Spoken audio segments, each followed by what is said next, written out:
What's up, guys? So you recognize this as my Sons of Liberty Gunworks 11.5 Mark 1, and I keep getting asked, hey, why not just go with BCM? What does it compare? How does it compare to a BCM? How is it any better than a BCM? BCM this, BCM that. Guys, I love BCM rifles. So without further ado, let's go ahead and let's talk about that.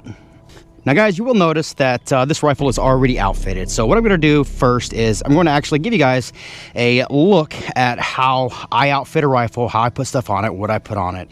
And I kind of want to give you guys my reasoning why as I go that for some of these parts that are on here on the gun itself. You'll also notice that there's spray paint on the table because I got a little treat for you guys here today. It keeps getting asked, hey, paint your guns. Let us know how you paint your guns. So we're going to go ahead and we're going to go over that here real quick. So y'all are seeing a future me right now. So we're going to go ahead and go back to past me real quick, and we are going to set this thing up, and then we're going to take its first shots and let's see how it shoots. All right, guys, so I keep getting asked over and over and over and over again, hey, do a painting video. How do you paint your guns? What do you do to paint your guns? So guys, we're finally going to get to it today. I've got a new rifle in here today, and is the subject of today's video. And I'm going to show you how I paint it. And you guys will be happy to know that this is an extremely simple yet effective paint job to do. It does not take very long. It actually takes longer to prepare the firearm itself, to prep it, than actually to do the paint job itself. So we're going to showcase what you need. I forgot to grab my tans, but the colors that you're going to need is going to be the Rust-Oleum camouflage pattern paint. You can also use the Krylon camo paints as well to do this, so their tans, their greens, and their browns. The Rust-Oleums are going to be generally a little bit darker over your Krylon pattern paints. The green is going to be a bit more of a sage-ish color versus a bit more or less of an OD. And then the brown is going to be, there's going to be a little bit lighter tint to the brown, and the tans are going to be relatively similar, but I found the Rust-Oleum matches the Magpul FDE, specifically the sand colored one. So I went ahead and did all of the preparation work and the base coat on the rifle itself, because I don't feel it's really necessary to show you guys how to do that. I just would be more or less easier just to tell you and to save time on the video. So prep is going to be everything on this. You're going to need to completely strip all of the oils off of the gun itself, and you're going to want to do it on a relatively low humidity day. So realistically, just a day that it hasn't rained, which right now it's hard to come by, but it hasn't rained out here at least yet today, and it's not super humid, so I'll be able to get away with this. So essentially what you're going to end up doing for the base coat is you will coat the entire gun in the Rust-Oleum khaki color. And then usually what I'll do from there is I'll go and I'll just do some striping in some random spots with the khaki, and the khaki's got a little bit more of a sort of a milky tone to it versus the bit more of the beige-ish color from the khaki, or from the khaki itself. The sand's gonna have a bit milky of a tone, and I'll kind of intermittently place that in there as well. And then what you'll do is you'll take your brown and you will just hold your brown, shake it up real well. You'll just hold it a few foot and a half or so, 18 inches or so above the gun, and then you will dust the entire gun with the brown, and that'll help darken up the tans even more so. From there, what you're going to end up doing is you're going to end up doing broad stripes with your green color. And then that is it for the initial base coat of the gun itself. Now, as far as the prep goes, after you strip everything down, I don't like painting my barrels because, one, it smells like burnt asshole whenever you go to start shooting it. It's going to let off a lot of smoke. And also, it's going to be tucked underneath the handguard. You realistically don't need it. So what I do is I just take a piece of printer paper, cut it in half long ways, fold it over, and then slide it down over the barrel with all of the attachments and everything for the gun itself removed. And then I'll paint or tape the end of the muzzle with just some painter's tape to kind of help keep everything off. I also, sometimes I'll paint my buffer tubes on my carbines like this. I won't, but I'll tape and cover up what I don't want to paint on the buffer tubes as well. As far as like your triggers and your safeties and all that other stuff and like your bolt release, a lot of people I'll see them taping those. Don't worry about doing that. Just paint it. It's going to be fine. I've shot literally hundreds of thousands of rounds through painted guns, and it has not been an issue. So aside from your paints themselves, the only other thing that you're going to need is a piece of camo netting like this. And this is what is actually giving me the pattern within the gun and helping to kind of break it up and give that cool frog skin-ish type pattern that we're actually looking at. So I'm going to go ahead and adjust the camera real quick so it's actually looking down over it, and then I'm going to give you guys a look on exactly how it is I approach actually painting the gun itself with this netting. All right, and so as best I can keep everything in frame, I do also want to add that sometimes I'll paint grips and stuff like that. Sometimes I won't, to kind of give the rifle a little bit more of a contrasted look to it. You can do it, you cannot. In this case, this B5 grip will not be staying on it. I'll show you guys the grip that's going back on this here in a minute, but the grip itself has already been painted. And then the stock is going to be just an FDE stock, and I've got some FDE rail panels as well. And then the light and optic are already painted the same scheme for this gun itself. So really all you are going to do, and again, this is extremely simple process, is you're just going to lay the netting across the gun like so. What I'll then do is I will take my browns, and you're going to want to spray a little bit, just kind of get the paint moving out of the can itself, and I will hit striping essentially in the opposite direction from what I did when I placed the green stripes, the solid green stripes on the gun itself. What this is going to do is it's just going to help kind of give the gun a little bit more of a broke up, contrasted look, and you're going to want to fill this in pretty liberally on every spot that has some tan on it. And again, you don't have to be methodical or perfect with this. It's a paint job. It's going to get scratched up anyways, and if you end up taking it off and you don't like it, one of the really cool things about spray paint is you can just paint over it. So as you can see there, once I actually pull the camo netting off of the gun itself, you can see the pattern starting to emerge there. What I'll then do is I'll adjust the pattern a little bit, and then I'll come back over with the green. And then in a couple of spots where there aren't solid green stripes, I will actually just spot spray a little bit of it in there itself. Again, not trying to be perfect or methodical with things. I'm just trying to get the pattern placed inside of the paint job itself to help give the gun a bit more of a broke up look and silhouette. And as you can see, now the gun is starting to come together. And again, that is pretty much all that you need to do in order to get this pattern. It's very easy to actually accomplish. What I'll do from here, after the entire gun is done, I'll show you guys here in a second, is I'll actually dust the entire thing with a little bit of brown to kind of help give it a bit more of a dusted look. So what we're going to do now is we will flip this bad boy over, and we are going to do the exact same thing. I actually need to put a little bit of green. Make sure this is green. A little bit more green in that magazine. I didn't get quite enough in there from before. I'm gonna put a little bit more right there too. There we go. All right, so I will lay this camo netting over the top like so. And then go again, opposite direction from the initial. Sometimes you'll get that like weird sputter stuff where the paint mixes funny inside the can itself. You want to make sure that you're not letting that hose out, because it'll actually mess up the initial scheme. I mean, again, it doesn't really matter a whole lot, but I am slightly OCD when I'm doing this, so it does kind of matter to me some. But again, it's a paint job. If you don't like it, paint over it and restart. All right. Like so. Make sure I got a nice good full coverage. We need a little bit more right there.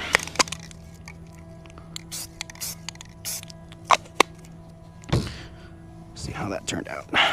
Much better. There we go. All right, and then you'll just adjust like so.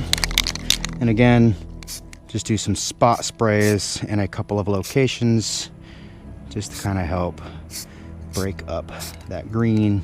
Get that green in there to help break up that brown just a hair and give it a bit more of a look like that. Yep, and that looks good. So you can kind of see how that is coming together. So from here, you're going to want to make sure that you're getting all angles of the gun itself. So you'll lay across the top like so. Kind of grab your netting, lay it across the top of the gun. Again, not having to be perfect here with stuff. Turn this for my sake, and you want to keep a mag in there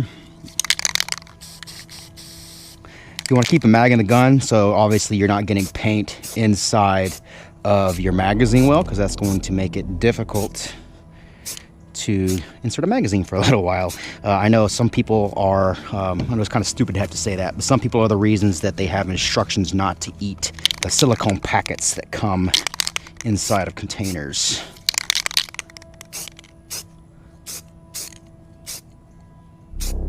Again, you're just trying to kind of help break up that silhouette. And if you are the type of individual that does not care about swapping up the pattern, you can actually just leave this thing on here as well and come back with some green and just spray some of your FDE or your ODG in there. Just kind of help with that pattern a little bit as well. All right, make sure that we're getting that in there nice. Gotta go to the bottom side of the rifle now. Let's see. We'll hook through like so and lay it across.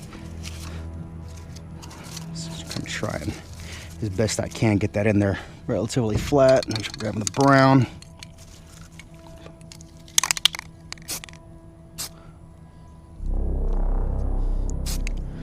And this particular pattern works really well in my environment, so like my jungly-ish type swamp environment that I've got here in North Florida.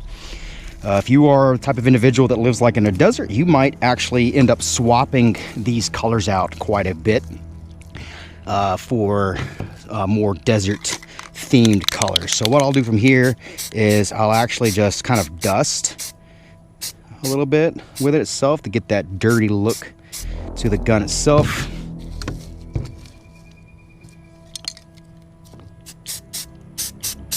It's similar to what you're going to do whenever you are painting the base coat and you're trying to darken up those tans a little bit. But for here, what this is going to end up helping you do is blend those patterns in a little bit. Once you've got all of this done, the last step, which is something that you don't necessarily have to do, is I like to use this matte clear enamel to kind of help blend everything in, and this will actually also harden the paint itself and make it dry a little bit quicker so you can handle it a little bit faster. So whenever actually running this process, you'll just paint the entire gun as if you're just trying to paint a solid coat on the entire gun. And again, it's nothing really special with that. But yep, from there, guys, I'm gonna go ahead and I'm gonna get this clear coat put on it off camera, let it dry a little bit, and then we're going to throw this bad boy together. I'm gonna show you how I set up a rifle. All right, now, how is it I set up a carbine? Generally speaking, I like to, on serious use carbines, stick to more or less the higher end of different manufacturers and try not to use a lot of the cheaper options that are out there. Now, I do understand that there are options on the market from companies like Holosun, the Iris being an example, that is going to be an extremely solid option. There are different things that some companies make, that some things are higher end, some things aren't, but you need to understand the use case for your rifle, and you need to plan everything out accordingly. Now, where is it that this rifle ended up coming from? If you will recall that a while back I received a 14.5 inch BCM from the manufacturer itself, from the owner itself. Paul actually reached out to me and he was like, hey man, I like your channel, I like what you got going on, can we send you some stuff? So when he sent me that initial 14.5, he actually sent me a second lower as well, and the lower has just been sitting and awaiting for this day right here. So what I'm going to do now is I'm going to show you how I build things out, why I build them out the way that I do, so you guys get an idea of the best way to set up your rifle. Now, a couple of different things that I'll add that I see that even a lot of like competition shooters and a lot of like the more serious shooters is going to be something like these hand stops right here. Just so you know, if I see your rifle and you don't have something like this on your gun, I will know that you aren't actually pushing your stuff very hard. So while you might be a really good shooter, I don't really care more or less about your preferences and what you have to say about what is good for a hard use gun, because you are not pushing your stuff hard enough, because you are not getting the gun hot enough to be able to not touch anymore. A lot of times, a lot of the different types of shooting that you will actually see us doing out here, the barrel rail itself is going to be too hot for you to actually hold and touch. So I'll actually set my guns up like that. So going into the rail panels that I primarily like to use, I use one or two options, either the BCM rail panels or the Magpul rail panels. If you're the type of individual that is getting aluminum rail panels to put on your aluminum rail,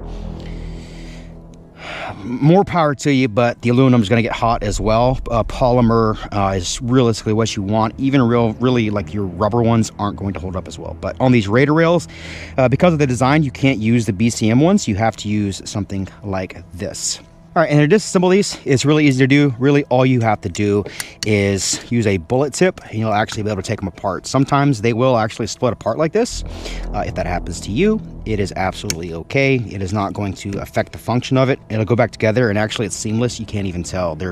I think they're designed to do that. Not quite sure, but that is something that Magpul does with their rail panels whenever they're actually setting them up. So what I like to do is, especially on these shorter guns, I will do something to get complete coverage over all of the surfaces that I'm going to be touching during any kind of course of fire. Again, reason being, if you are actually pushing these guns really hard, you are going to be getting them extremely hot, and they are actually going to be too hot to touch.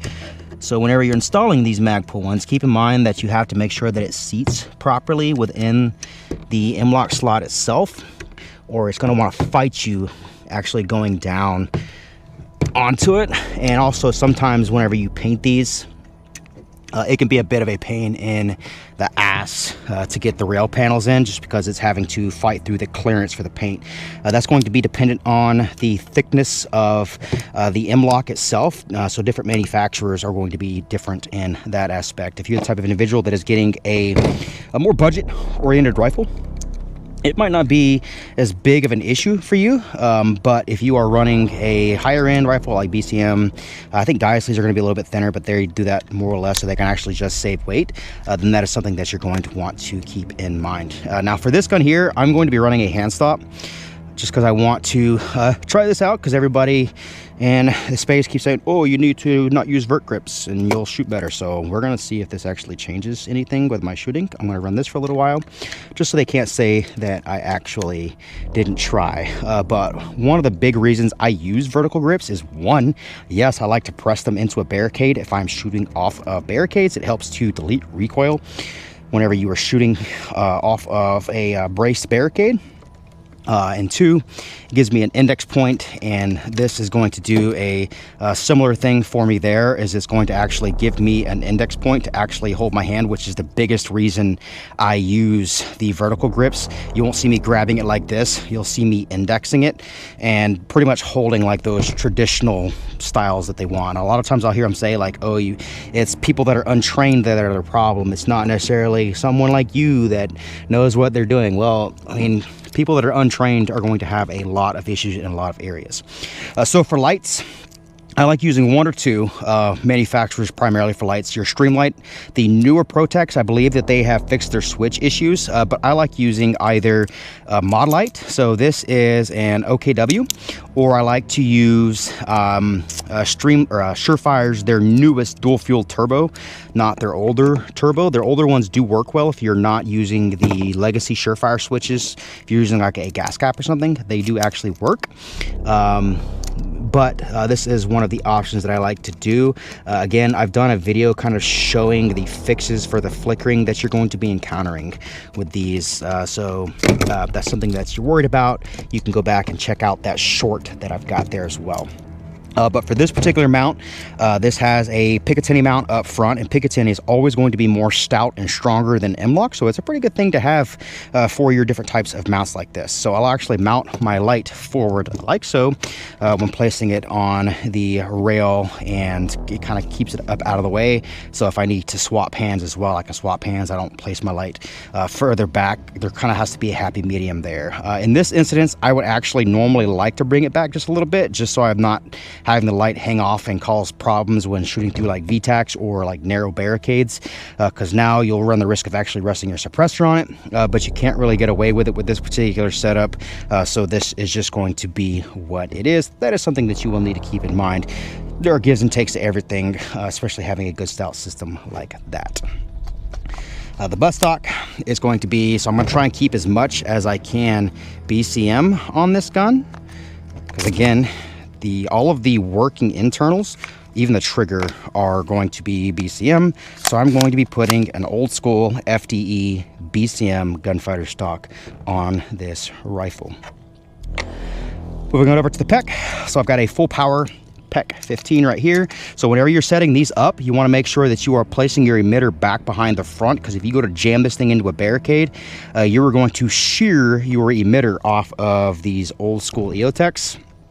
So just keep in mind, you do need to pay attention to that whenever you are actually installing these, and plan accordingly for them with that. This is a fighting rifle, and it is something that I want to have the ability to fight with at night if need be.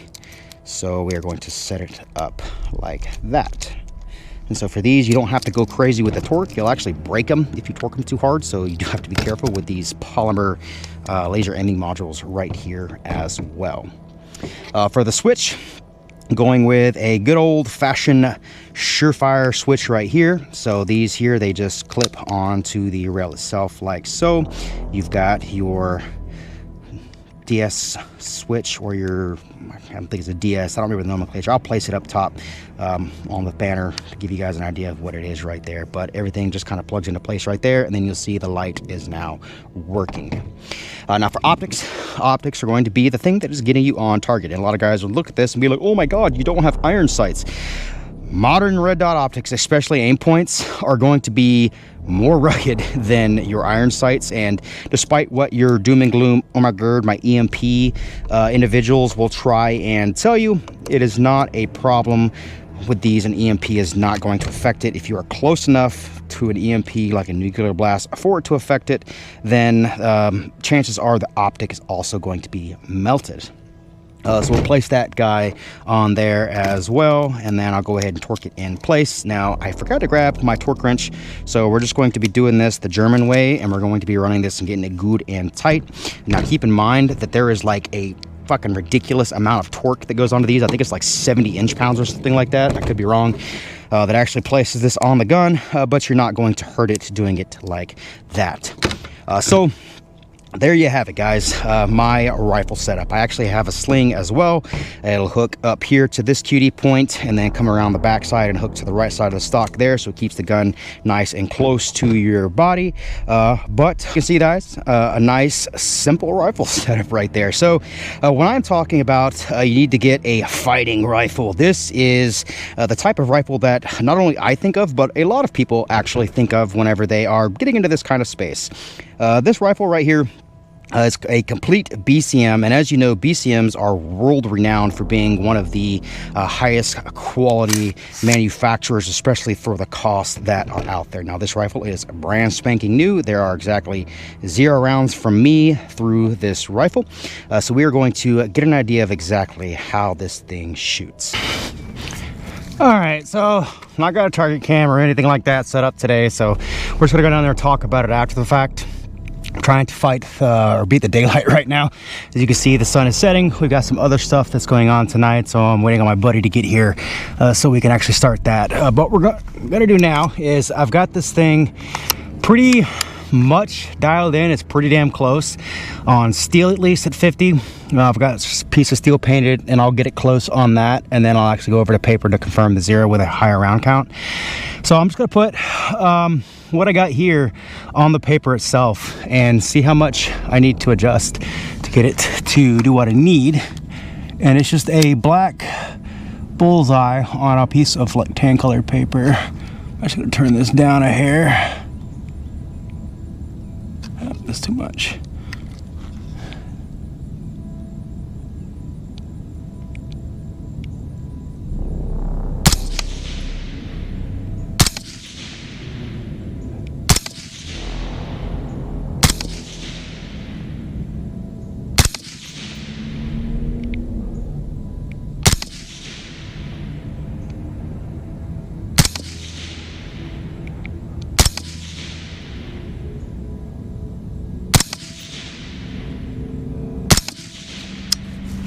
All right, so I got no idea what that looks like right now.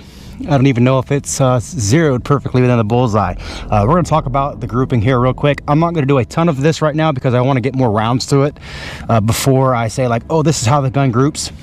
When you get a new rifle, you need to shoot it a bunch, zero it, shoot it a bunch, recheck your zero, and then shoot for groups because you want to foul that thing out, get whatever manufacturing process that's gone on inside the gun itself cleared and cleaned out, and then see how it's going to perform and react. So let's go down there, let's take a look at this. All right, so let's go ahead and look at this and talk about it. So this is the group itself right here. I've got 10 rounds. So this was my aiming point. So this ended up, so we're shooting at 50 yards, coming out to right at 2 inches, so about 4 MOA. Now, I do want to premise this with the dot on this is a 2 MOA dot. So the area on the target that it's covering is already half of that. And then also we're shooting a red dot, and we're shooting out of a gun that is fairly new. And you will notice that your point of impact will actually shift the more rounds that you get on it. And I've got, it looks like 5 rounds left in that magazine based off what that PMag is telling me. So realistically, this is probably just a shift from that, so I'm not too terribly worried about it. But again, too, also, this is just M193 ball, so this is just simple ball ammo, so it's not even the best ammo that is out there. The barrel that is in this, so this is their 11.5 inch Mark II Raider with their ELW barrel. So we are going to see how this thing performs, and it keeps getting asked, how does it compare to the Mark I? How does it compare to the L89? Guys, BCM is the gold standard in my opinion. This rifle is great. I already know that the rifle is going to perform exceptionally well. Do keep in mind that, again, like my 14.5, this rifle was given to me, but I am going to be as non-biased as a biased person that loves BCM could be, because full disclosure, I do love BCMs. I've used them for years, even before they knew who I was, and even before Paul reached out to me. And again, Paul, if you're watching this, man, I appreciate it. You guys are solid. I can't wait to see where this particular rifle takes me, and let's see how this thing performs. All right, so it's worth noting, I don't have my Geissele trigger in here yet, so this is going to take a little bit of getting used to. This is the stock BCM trigger. It is a really good trigger. I would equate it to sort of like an ALG ACT trigger. So you're getting a pretty decent trigger within the overall package. A lot of people are going to replace my Geissele's. I will. I just haven't thrown my Geissele in here yet, just because I'm kind of a Geissele snob and I have one laying around. So that is what's going to go in here. We're going to do this first magazine unsuppressed, and then we're going to do a magazine suppressed. This will be the second and third magazine that has been put to this gun. All of this is M193, so your full power NATO spec stuff. All right, Thomas, you want to call it? All right, fight.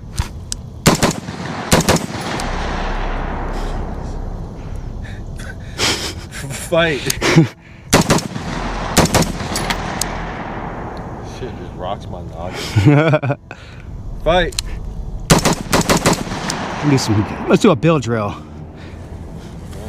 Fight. Fight. Fight. All right, so we're gonna throw the can on it now. Get a little closer to me on this one, Thomas, so you don't have an excuse to be standing in the way back there all afraid and shit. You can see the ejection patterns where? Right about where you're at? Basically hitting you, wasn't it? Yeah, I can see it back there. So this is the medium back pressure end cap for the Otter Creek. Again, we're shooting full power M193. Fight. Fight. Fight. Want to do some bill drills? Fight. Fight. Fight. All right.